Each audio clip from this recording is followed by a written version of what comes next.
গল্পের প্রধান চরিত্র আয়ান একজন মেরিন বায়োলজিস্ট। প্রশান্ত মহাসাগরের মারিয়ানা ট্রেঞ্চের গভীরে একটা ক্লাসিফাইড রিসার্চ সাবমেরিনে যাওয়ার ডাক পেল সে। লক্ষ্য সমুদ্রে সেই ৯৫% অন্ধকার অজানা জগৎকে কাছ থেকে পর্যবেক্ষণ করা। কিছুদিন পর এবার আয়ান সাবমেরিনে করে সমুদ্রের নিচে নামতে শুরু করল। ৩,০০০ মিটার, ৫,০০০ মিটার, ১০,০০০ মিটার। বাইরে জলের জমাট বাঁধা ঘুটঘুটে অন্ধকার। সাবমেরিনের ভেতরে শুধু ড্যাশবোর্ডের নিভু নিভু আলো আর সোনার মেশিনের একটানা বিপ বিপ আওয়াজ।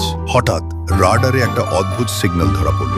কোনো সাবমেরিন বা বিশাল তিমি নয়, সিগন্যালটা আসছে এমন কিছু থেকে যার আকার প্রায় আস্ত একটা পাহাড়ের সমান। পাইলট সাবমেরিনের জোরালো সার্চ লাইটগুলো জ্বেলে দিল, আর আলো পড়তেই কাঁচের ওপারে যা ভেসে উঠল তা দেখে আয়ান আর বাকি বিজ্ঞানীদের রক্ত হিম হয়ে গেল। সামনে ভেসে আছে বিশাল আকৃতির একটা আদিম প্রাণী। দেখে মনে হয় এর সাইজ কয়েকশো ফুট লম্বা। প্রাণীটার শরীর থেকে একটা অদ্ভুত মায়াবী নীল রঙের আলো বেরোচ্ছে। পিঠের ওপর সারি সারি কাঁটা আর নিচের দিকে অসংখ্য সুর, যেগুলো সমুদ্রের স্রোতের সাথে সাপের মতো দুলছে। হঠাৎ প্রাণীটা সাবমেরিনের দিকে এগোতে শুরু করলো।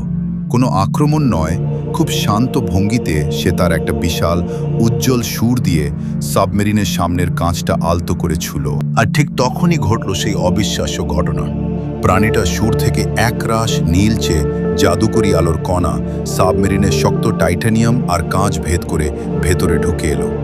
মনে হলো ওটা কোনো সাধারণ প্রাণী নয়, ওটা যেন আক্ষরিক অর্থেই প্রাণের আদি উৎস, যা মানুষের মস্তিষ্কের সাথে সরাসরি যোগাযোগ করতে পারে।